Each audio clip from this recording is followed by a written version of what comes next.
Eric, there has been some big news this week as it relates to Xbox, correct? Yes, there has been, and I hope you don't mind, but I have a lot on my mind. Before you start, I need to address what you're hearing in the background of my mic, which is the person across the street from me is getting their ducts cleaned. Yeah, ventilation ducts, not ducks, correct. the animal. Yeah, not ducks. Their ducts are all clean already. It is the ventilation they're getting sucked. So you're going to have to deal with it when I'm talking. I apologize. But we couldn't wait. We couldn't delay this episode. So yeah, I've been chomping at the bit here. Been looking at different news articles, particularly on The Verge and IGN, for different information. Now, if you've haven't been living under a rock and you've heard the recent news coming out of Microsoft, Microsoft closes Bethesda Studios, Arkane Austin, Tango Gameworks, Alpha Dog Games, and Roundhouse Studios. So on the morning of May 7th, Xbox announced that several Bethesda game studios would be closing. And these studios include, as I've just said, Arkane Austin, Tango, Alpha Dog Games, Roundhouse Studios. Head of Xbox Game Studios, Matt Booty, says that the reason for these closures was due to a, quote, reprioritization of titles and resources, which honestly just really means to me that they weren't willing to invest any more of resources into these studios and are probably looking to reinvest them in something like Activision Blizzard. Would you agree with this? Yes. So really quickly, I just want to get two studios out of the way, the minor ones, but and it's still unfortunate. So Alpha Dog Games was mainly a mobile games developer for Bethesda. They made Mighty Doom, which is supposedly an online mobile game. I haven't checked it out myself, but it will be shut down. Is this like related to Doom, like to the game? It is. Yeah. So it will be shut down on August 7th of this year. And they actually have turned off the ability to make in-game purchases. So good on them for doing that. Usually most companies will be scummy about it and keep those up. And then they'll just sunset it and then nobody can have access to it again. But Roundhouse Studios actually will merge with ZeniMax Online to work on the Elder Scrolls Online. Very quickly, I want to go over Arkane Austin. So Arkane Austin was responsible for their work on Dishonored 1 before the studio was separated into two studios, so Austin and Arkane Lyon. And they also made Prey and Redfall. Nick, you would say you liked the game Prey, right? It was like a unique game, and I think we've talked before about how I don't really like how Arkane does their trophy systems, but the game itself, I think, was perfectly fine. Yeah. I feel like out of everything, though, I think Arkane Austin made a little bit of sense because of the flop that Redfall was.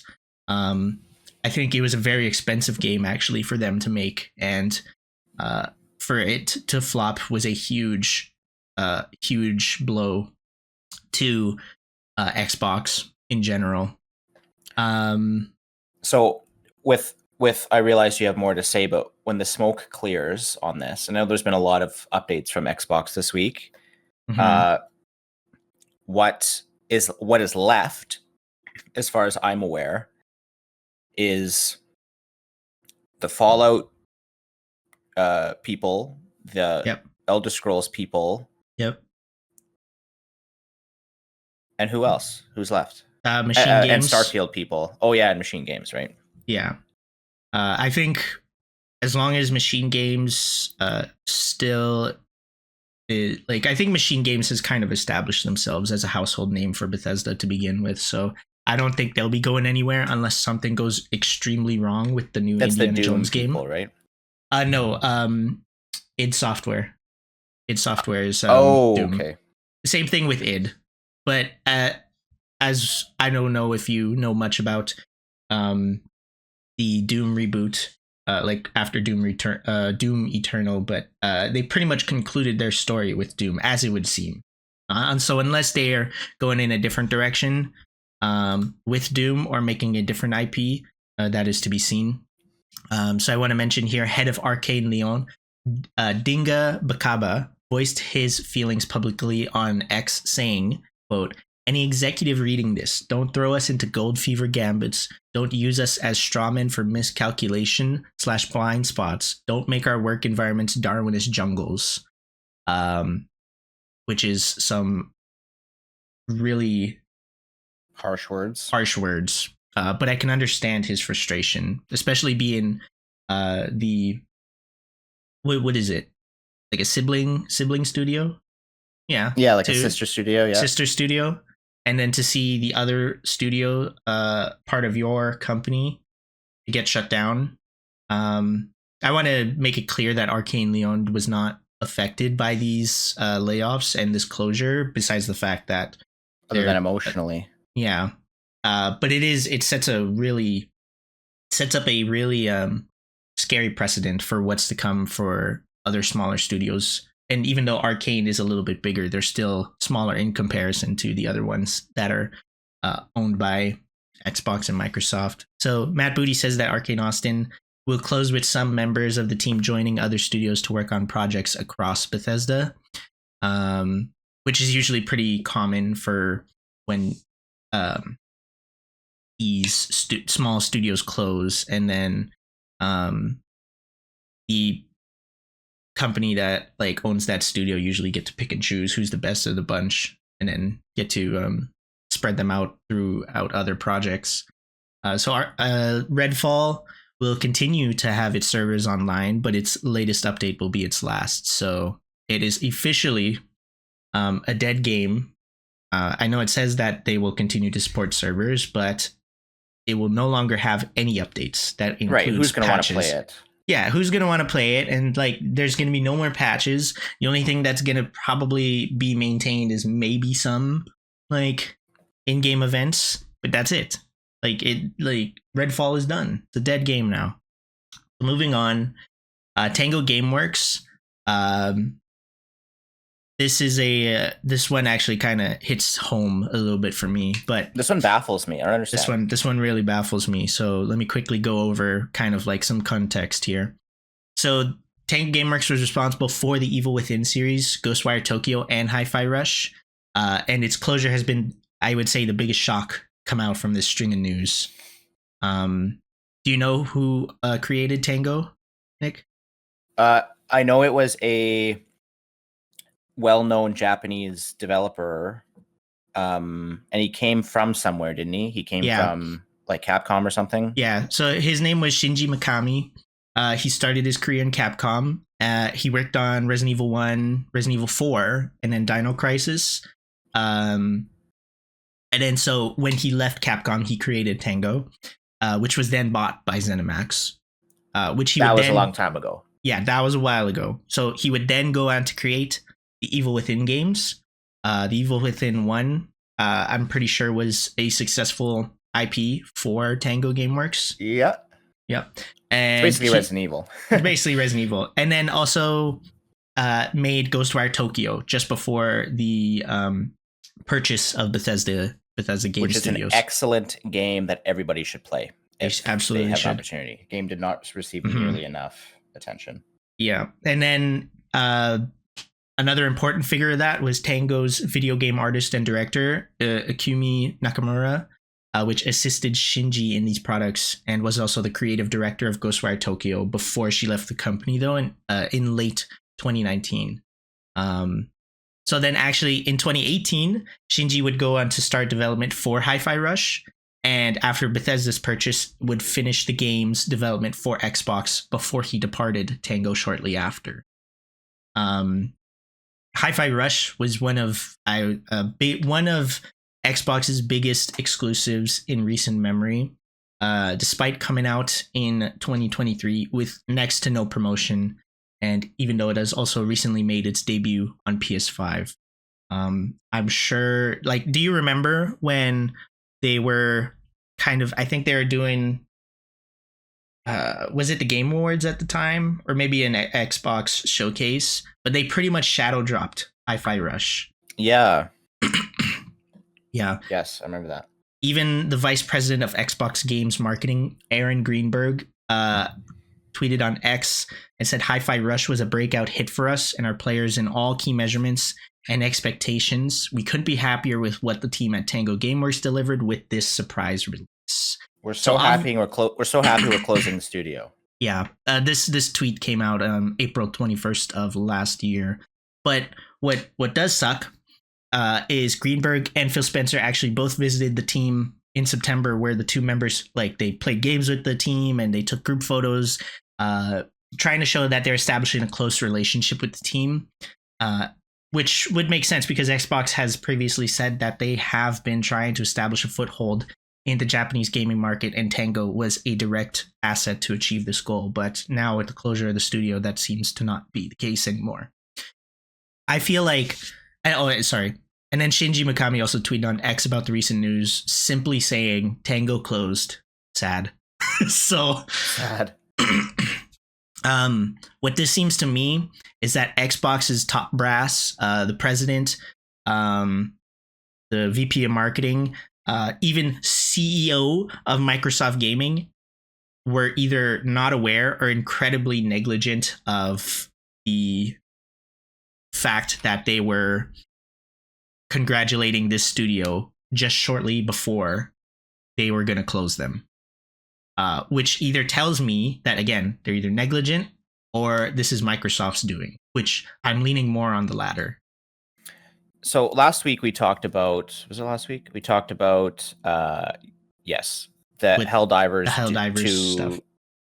Sort of scandal with Sony, which is now cleared up. But at least in that instance, I think it was a terrible decision, but I could see the business reason why they would do that. Mm-hmm. In this case, certainly with Tango Studios, I cannot see a business reason at all why this decision was made. Xbox has said many times that they want to break into the Asian market, and they get an Asian studio which has an excellent track record for producing great games. It's not even that they were brand new. Even before they were absorbed by Xbox. Correct. And then they're terminated. Yeah. I don't get it. It just doesn't work. In this case, it really just doesn't work. So despite two very important figures of the company leaving, it's come out recently that actually Tango Gameworks was in the process of pitching a Hi-Fi Rush sequel to Xbox. So you could go in there and you could sit there and say there was no plans after two important key figures of the company departed. It's no, there was a plan, and they were in the process of pitching a sequel to one of their biggest games to come out, which was also an Xbox exclusive. And then this is rich. A day after the closure of the studios, Matt Booty held a town hall to discuss future goals for Xbox, saying, quote, "We need smaller games that give us prestige and awards." So what does that even mean? We need smaller games that give us prestige and awards. You know what that means? That means Hi-Fi Rush was a game that gave them prestige and awards. But then they terminated the studio. Yeah. So the studio that just gave you your small games with prestige and awards is now no longer to give you more small games with prestige and awards because you closed it. Yeah. And what is also ironic, Phil Spencer previously stated in the past how important it is for Xbox to allow studios to make games outside their comfort zone. And he also told players that they could expect to see more AAA titles from Japan on Xbox, which, has aged like milk. The following days, actually, after the closure, so there's just a couple points here that I'll go over. So the following days after the closure, a lot of eyes have been on Microsoft and Xbox as of late. So a lot of things has been coming out for them. Microsoft is considering increasing the price of Game Pass Ultimate again. So the current monthly price is $16.99 US or 23 Canadian dollars, which is already expensive. You ask me, any subscription service that is over $20 is not feasible for anybody. Honestly, you're charging a premium price to support yourself you're charging a premium price to consumers to have access to a multitude and variety of different games, or pretty much for free. Like you pay a subscription price and then you get all these games for free. Right. But then like you're still gonna increase it. And Sony did this. So PlayStation did this like recently too. I think like a couple months ago or maybe last year. I'm not too sure when. I don't remember. And like again, if you're a gamer that is on multiple platforms, like you have Nintendo Online, or you have PlayStation Plus, or you have Game Pass Ultimate, it is not feasible. That is like $60 worth of subscriptions for probably mostly people don't play every game that's available on the Game Pass. Like maybe that's a bit like presumptuous of me, but I genuinely think that most people that do pay for these subscription services to game catalogs and have access to a variety of different games don't play probably 80% of the games available on that subscription service. Right. Which probably, it also came out that there's been internal debates about putting Call of Duty on Game Pass. But there's been concerns with if revenue generated will be significantly less. So that could be also the motivation for increasing the Game Pass price. And hints prior to the news of closures that Xbox wants to reprioritize Bethesda teams on other projects. So they're obviously looking to shift their focus from these supposedly smaller games and onto also supposedly higher impact titles. So probably things like either Elder Scrolls,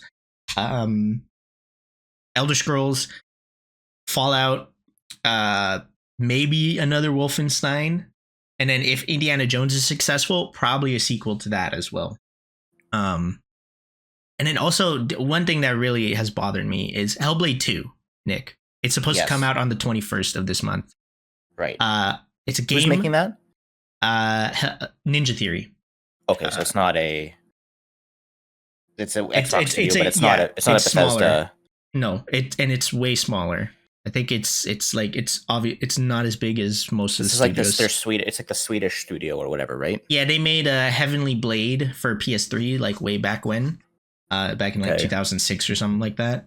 But what I've recently figured out, this is a game that has only had 2 promotional posts on X and is also being considered to be put on PS5, digital only.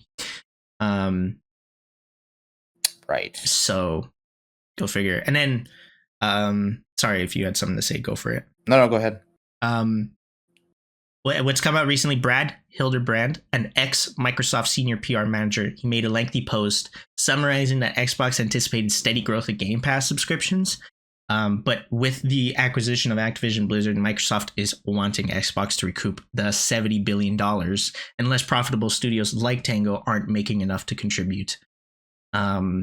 So yeah. And then also IGN spoke with 2 former Xbox employees where one said that they suspect that it's no longer Xbox but Microsoft Gaming, which is very that is definitely one thing to say about it. And it's expected that Microsoft cuts are not done. There will be plenty more to follow. And lastly, it was reported that a player had nuked Phil Spencer's camp in Fallout 76. Yeah. But that was later confirmed that the player had been planning weeks before to nuke Spencer's camp. But the timing couldn't be more appropriate. So dumb. I know I went on for a long time, but I wanted to get your thoughts on this. And then after that, I want to show you a short clip from the Bloomberg interview with Sarah Bond, and then I still have some thoughts. So okay. I know I'm going to be ranting here, but no, that's okay. I want you to go. There's a lot going on. So what I think it's always been the case that Microsoft through Xbox wants to be a software company. And I think I said this when we first talked about the acquisition a long time ago, or maybe like the business update. And that was that Microsoft has always been a software company, right? Mm-hmm. Their primary export is software. So when they acquired Xbox, who is Xbox is known for their console. They're known for their hardware. Yeah. I think that doesn't necessarily gel with what Microsoft's business plan has usually been, or how what their MO has usually been. So I think this is an example of Microsoft trying to begin to eliminate some of this reliance on the Xbox console. And I think what we're going to see in the next 6 to 12 months is some announcements, whether tacit or more pronounced, of Starfield is coming to PlayStation and other consoles, and future Fallout games or future Elder Scrolls games are going to be sped up in their development cycle and also coming to all consoles or whatever available consoles. Gears of War is going to be coming to PlayStation and other consoles. I think we're going to see a lot more Xbox IPs being pushed out to all consoles. Because this is what Microsoft's always done. They're a software company and they want as many people on planet Earth to get their software. And like it or not, all these games, all these IPs are now owned by Microsoft. These are Microsoft IPs. And despite like these studios closing, that like those IPs are still Xbox and Microsoft's. Like if they sell those studios, then they would also have to sell the rights to the IPs. But because of the closure, they get to keep them and they can wait dormant as long as they want, or until some other studio decides to take up the mantle, and then also will continue whatever those games are. But it just goes to show that for like recent, like I would say that for a long time, Xbox to Microsoft has just been a division of that corporation that is there to round their zeros. And now that's no longer the case. It is a very profitable division of Microsoft. And that comes with the territory that if you can make a lot of money, Microsoft will expect you to make the same amounts or even more than years prior, which hasn't been the case. We all know that Microsoft's business, or especially Xbox's business, has been steadily declining. This is not new. This is not news. This is not hidden information. This is well known. And obviously we talked about it last time with Xbox's business update, where there was a lot of like rampant rampant like news headlines and everything. And I want to say this is a lot of information to take in at once, so like bear with me for a little while longer. This really is disappointing news, not just for fans of Xbox and the games, but also for the employees as well. And I feel like there's a misconception that this is all Xbox is doing, which I've seen some fans say. However, I don't think this is really the case. This is Microsoft's doing. They've backed Xbox into a corner and they put them into a situation that really they have no chance of coming out clean. But this doesn't absolve Xbox of the shortcomings, and it doesn't shield them from any of the criticism that they're getting. I would say Xbox's top brass has really taken it upon themselves to be very open with their fans and clearly communicate with them and establish like a more personal relationship with them. I'm sure you've seen like all the different like updates that they do, and like, you know, they're always talking to them directly and they're having fun and they're active on Twitter or social media and things like that. And it's a very personal relationship, or as personal as it can get, right? But it comes across as like they're there for the fans and they want you to know that they love gaming too. But what we have seen has been quite the opposite. Which obviously the controversy from Xbox's future plans and whether or not they would be removing themselves from the console industry, that was a huge problem for them. And there was a lot of silence. And while a lot of sources and websites ran wild with the headlines, Xbox struggled to PR their way out of the scenario and give clarity to fans right away. They even had to go so far as deliver that business update, which honestly could have been done in a tweet and say like, hey, there's these titles that are coming out. However, we're not giving Sony and PlayStation all of our IPs right away, but we do want to spread out more of our games to different platforms so we can make more revenue. And that leads us to like this current controversy of like these studios closing, because as I said before in that blog post by Brad Hildebrand, it's not Bethesda, it's Game Pass and Activision. And like, sure, this is an outside source. This is a former Microsoft employee. I would suspect that there is some merit, like, to his opinion, because like really, it all kind of adds up. Xbox banked on Game Pass growing, but it's considerably slowed down. And now with the acquisition of Activision Blizzard, that has left a $70 billion hole in Microsoft's coffers. Hi-Fi Rush, like it was a very successful game. And like considering it was pretty much shadow dropped and debuted day one on Game Pass and still have done as successfully as it did, that is like a very rare thing to see. Not many games like come out and see the light of day when something like that happens. And because of Game Pass, it was able to sell well, even on PC storefronts. So despite all its success, unless Tango was raking in cash to be considered a major contributor to turning in profits for Microsoft's purchase of Activision Blizzard, then it would be canned, which evidently happened. And as we know now from Matt Booty, that Tango's closure, like it was due to a reprioritization of resources into Tango and have made Xbox shift their focus to high impact titles. But he also said that they need smaller games that give prestige and awards.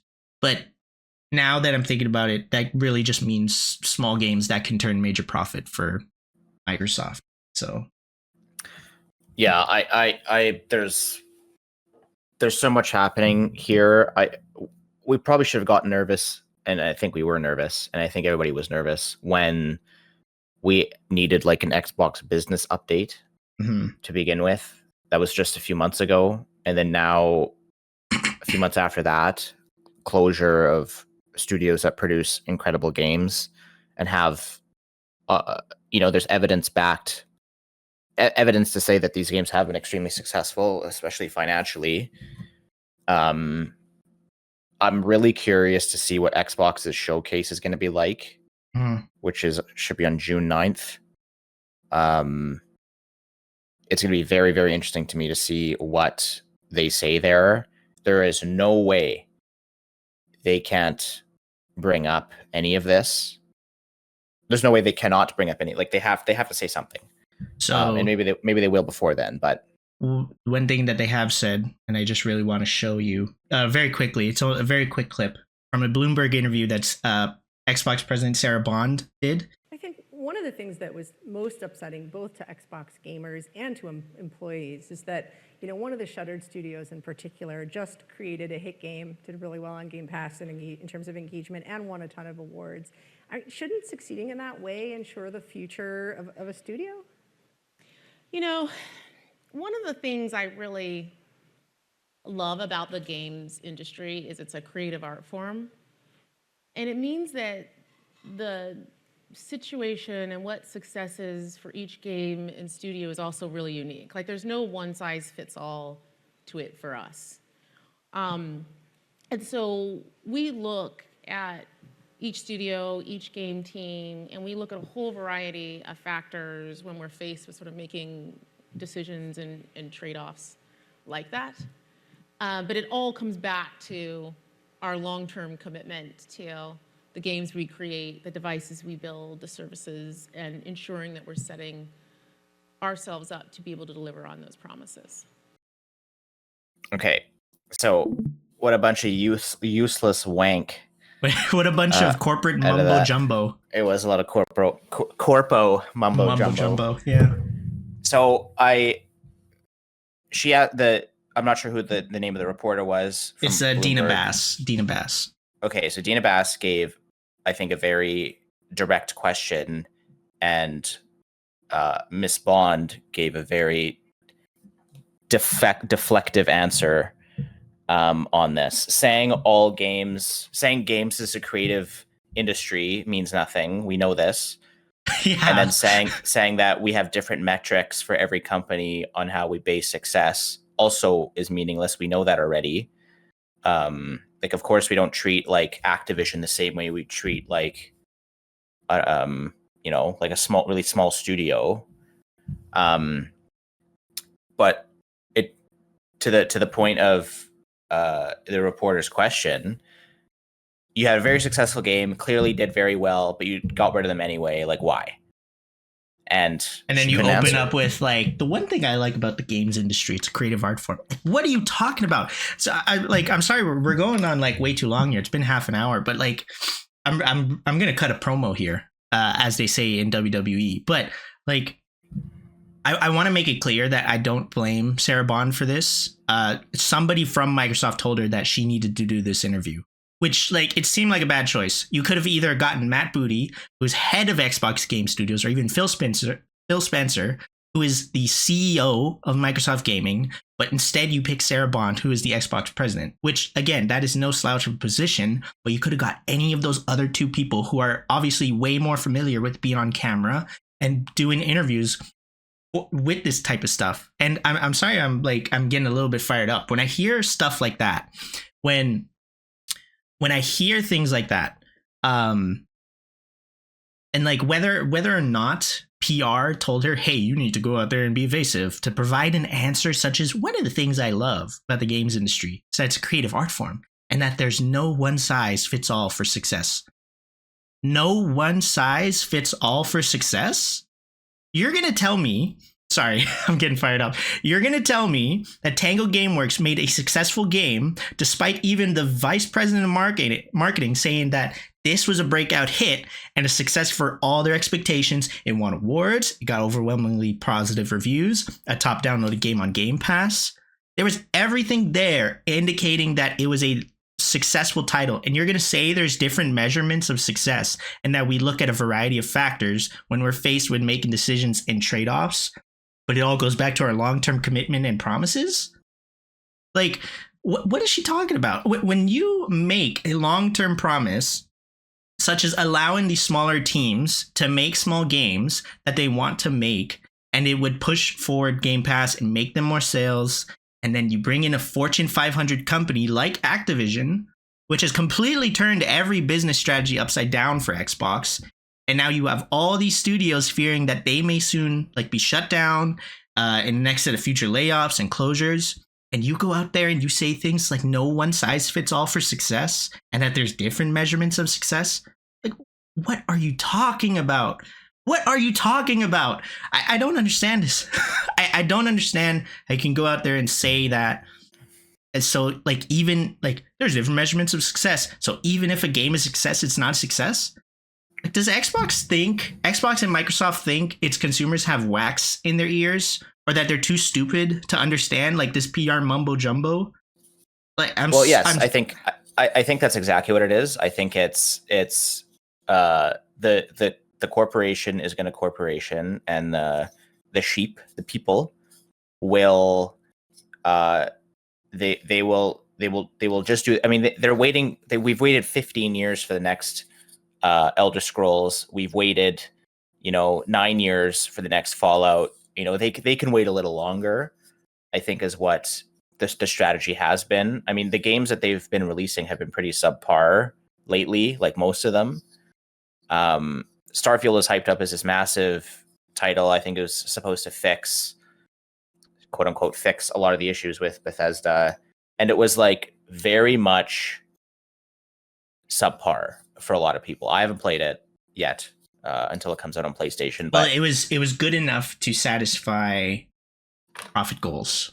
But that's the thing, right? How uninspiring to have your what's supposed to be your next incredible big game, your incredible IP, saying where you've been working on this for 10 years, and it's it's okay. It's like a 6.5, 7 out of 10. If Skyrim never came out and Starfield came out, then people Starfield would be in Skyrim's stead, pretty much. Right, or something like that.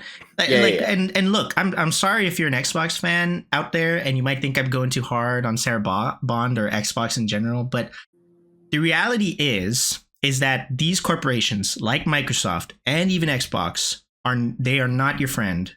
They are a business and you're a wallet. I know I'm stating the obvious here, but gamers are notorious for having selective memories.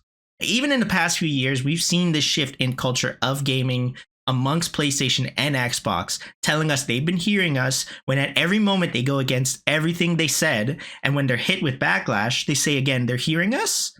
I'm not buying it anymore. And okay, I think I'm done with that. See. Yeah, we're going to see what's going to happen. I think there's a lot. There's going to be more. This isn't going to be the last of this. There's going to be more coming up, I think, within the next 6 to 12 months. And it's going to be very interesting to see how that goes. But why don't we move on to Yeah. our second and final segment of this particular episode because we had so much to talk about with Xbox. We're going to keep Yeah, it and short. I cut a fucking promo pretty much. Mhm. So in this segment, as you guys know, we talk about the games we're working on this week related to trophy hunting. I will start. So I'm still working on the Fallout 4 next gen update. But Eric, I have a bone to pick with Bethesda. I know we just ruined Xbox. So, well, we in the ruined previous Xbox segment. and Microsoft, but we didn't talk But poorly about Bethesda, but now we are. I still have a bone to pick. Yeah. Okay. Fallout 4 has been out for 9 years, right? Something like that. Close to 10. Right. There are still bugs that exist in this game that have been here since launch. Yep. Okay. That the next gen update did not fix. Mm-mm. Some of them are pretty serious bugs, and I experienced one and required me to start my game over. All right, tell him. So there is a bug where you can glitch out powered objects in your settlements in Fallout 4, Mm-hmm. where when you load back into the game, a bunch of these objects that are powered vanish, like they just disappear. Yeah. And you can't even build them, like they're just gone. So you have to restart your game. And then you come back And you can't even load back, hey? You can load back, but anytime you try to touch anything in your settlement that is related to electricity, Mm-hmm. like related to power, your game instantly crashes to dashboard. Okay, so that settlement is essentially poisoned. It is an untouchable settlement. You can't do anything related to power and electricity. You can't build anything. You can't delete anything. You can't move anything around. Boom, crash desktop. No. The Fallout is too powerful. It's too powerful. You press any buttons, crash desktop. The only way to fix this is if you load a save old enough before you even built anything in the settlement, which is what I did. I was level 30. I loaded a save back to level 2.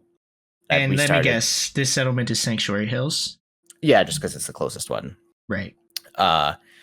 So the actual location of the settlement is irrelevant. It's what you've built in there. So I had built some stuff. I had loaded in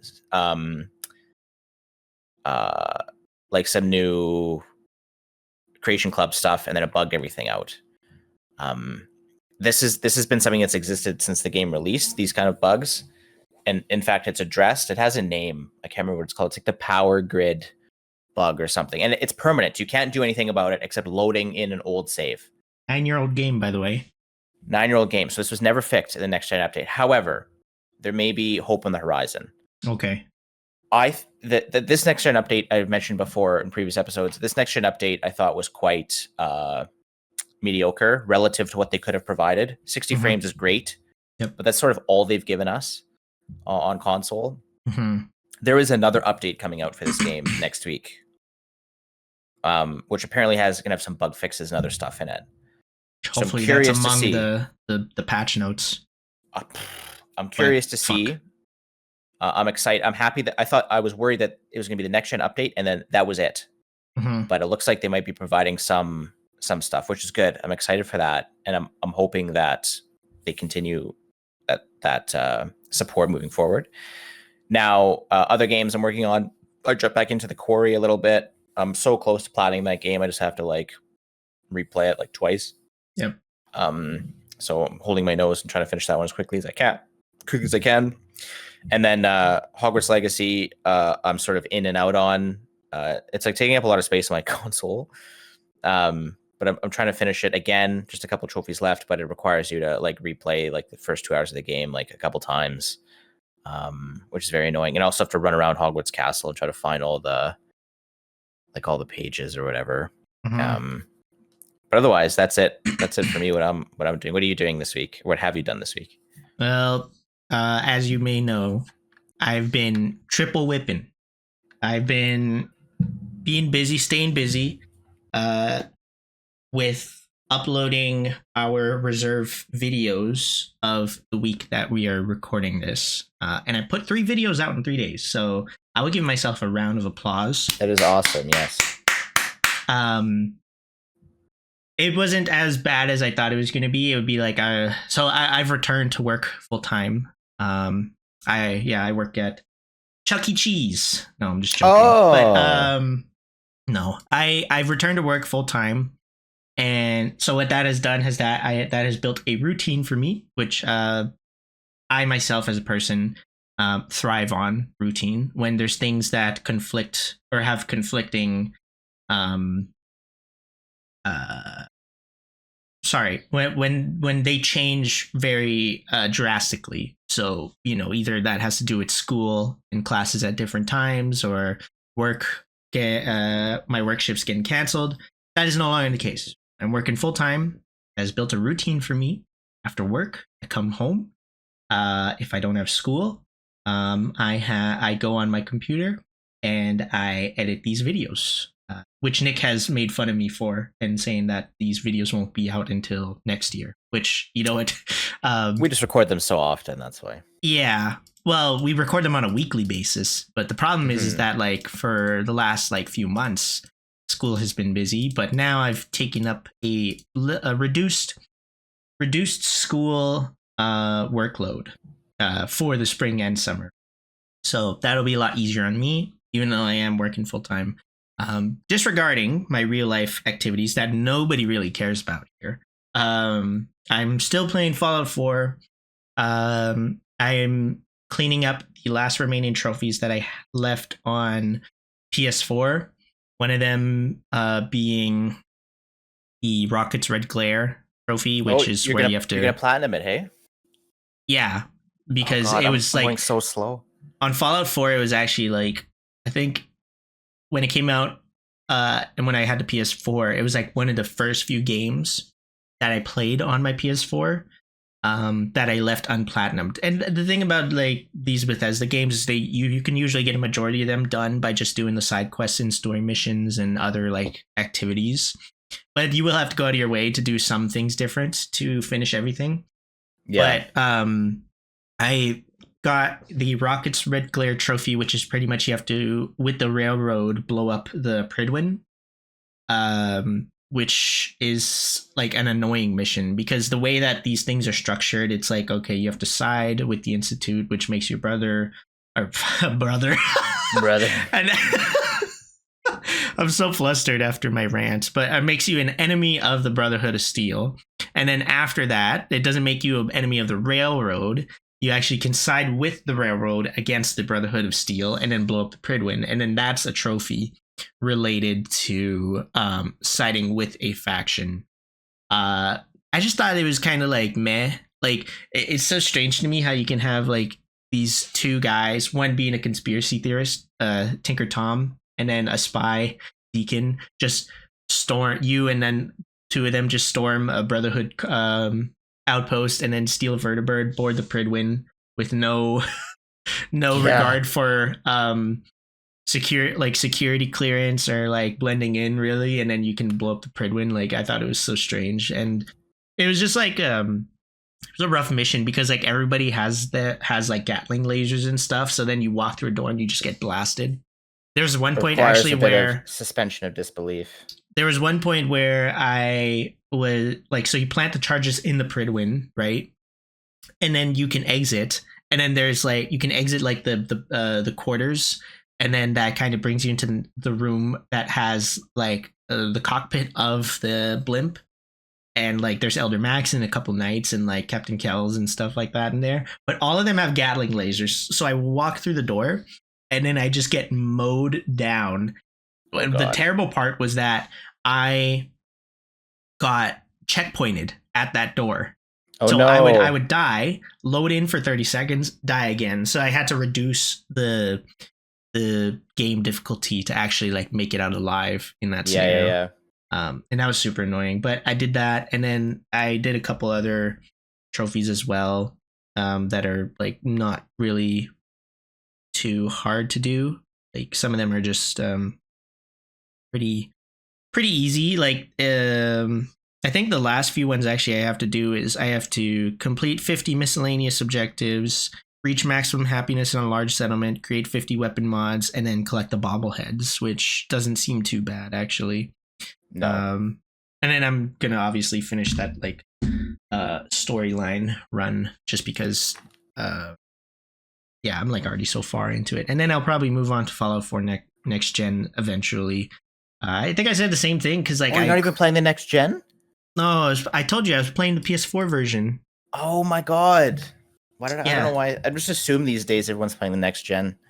No, I'm a old man, I guess, and I think I've played more on my PS4 in the recent like 6 months than I have my PS5 actually, but kind of sad to say. But when your console only has 600 gigabytes out of the 1 terabyte SSD that you put in the PS5, it's kind of hard to have a library of games that is PS5 only. So yeah, that is pretty much what I've been doing. I haven't been playing too much else. Mainly working for Nick here with this channel. But hey, I took up the mantle of editing, and I still enjoy doing the editing components because I get to create the bits, and then like when I go ahead and I splice up the audio, and I'm like, hey, that's pretty good, right? So yeah, not too much done, but Fallout 4 will be platinum soon. I can guarantee you this. Very good, very good. Well, Eric, I think we discussed an awful lot about what's happening with Xbox. Funny how we just shit on them the whole time, and then, oh, what games are you guys playing this week? Yeah, Fallout, Bethesda IP. Yeah. So I guess we're done, right? Yeah. I'll bestow my weekly wisdom. Listen, at the end of the day, I really feel for Xbox fans. I know that this podcast is primarily PlayStation themed, but we are still people who love video games, and no matter what platform they're on. I'm normally careful with my words, and I try to be tactful as possible while still getting my point across. At this point, the gloves are off. Xbox and Microsoft has failed as fans, and it's no longer Xbox, but Microsoft Gaming. Totally. Well, I guess we'll see what happens in the next 6 to 12 months, and I'm sure we'll do another episode on it when some big announcement does happen. Nick, what is your weekly game recommendation or wisdom? To speak with your money. That is the only way these companies are going to listen to you. Buy the things you are going to play and enjoy for the price that they are worth. Most games these days are not worth $80. I'm sorry. They're not. Definitely not worth $90. So buy, correct. So buy, or yeah, maybe 90 now. So buy the games you want to play for the price that they're worth to you. That is my wisdom. That is my master Oogway. My time has come. You must continue your journey. Anyways, that will be all. Have a great day. Bye.